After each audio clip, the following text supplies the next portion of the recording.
کیا آپ جانتے ہیں کہ رسول اللہ صلی اللہ علیہ وسلم نے پورے 16 مہینے بیت المقدس کی طرف نماز پڑھی؟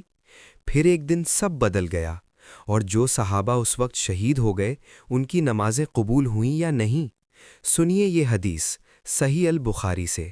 حضرت برا رضی اللہ عنہ سے روایت ہے کہ نبی صلی اللہ علیہ وسلم جب سب سے پہلے مدینہ تشریف لائے تو آپ صلی اللہ علیہ وسلم اپنے نانا دادی کے یہاں یا فرمایا ماموں کے یہاں جو انصار میں سے تھے قیام پذیر ہوئے، اور آپ صلی اللہ علیہ وسلم نے بیت المقدس کی طرف 16 مہینے یا 17 مہینے تک نماز پڑھی، اور آپ صلی اللہ علیہ وسلم کو یہ بات پسند تھی کہ ان کا قبلہ خانہ کعبہ کی طرف ہو جائے، اور قبلہ بدلنے کے بعد آپ صلی اللہ علیہ وسلم نے جو سب سے پہلی نماز پڑھی وہ عصر کی نماز تھی، اور آپ صلی اللہ علیہ وسلم کے ساتھ ایک جماعت نے بھی یہ نماز پڑھی۔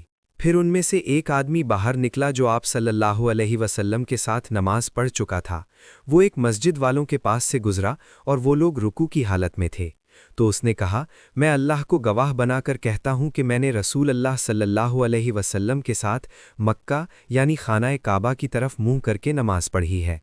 تو وہ لوگ اسی حالت میں جس حالت میں تھے گھوم گئے اور خانہ کعبہ کی طرف ہو گئے، اور یہود اور اہل کتاب کو یہ بات بہت پسند تھی جب آپ صلی اللہ علیہ وسلم بیت المقدس کی طرف نماز پڑھتے تھے، مگر جب آپ صلی اللہ علیہ وسلم نے اپنا چہرہ خانہ کعبہ کی طرف پھیرا تو انہوں نے اس کا انکار کیا اور ناراض ہوئے۔ کچھ آدمی پہلے قبلہ یعنی بیت المقدس کی طرف نماز پڑھتے پڑھتے قبلہ بدلنے سے پہلے انتقال کر گئے اور شہید ہوئے، تو ہم نہیں جانتے تھے کہ ان کے بارے میں کیا کہیں۔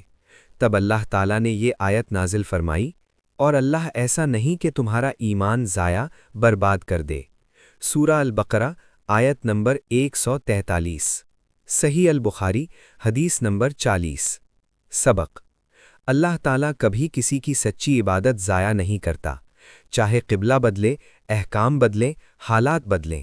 جو بندہ سچی نیت سے اللہ کی طرف جھکا، اللہ اس کا ہر عمل اپنی رحمت میں قبول فرماتا ہے۔ پہلے قبلہ پر شہید ہونے والے صحابہ کا ایمان اللہ نے قرآن میں خود حفاظت کی۔ یہی اس حدیث کا سب سے بڑا پیغام ہے۔ ایمان اور اخلاص کا ثواب کبھی برباد نہیں ہوتا۔ اگر یہ حدیث آپ کے دل کو لگی تو شیئر کریں، کسی کی زندگی بدل سکتی ہے۔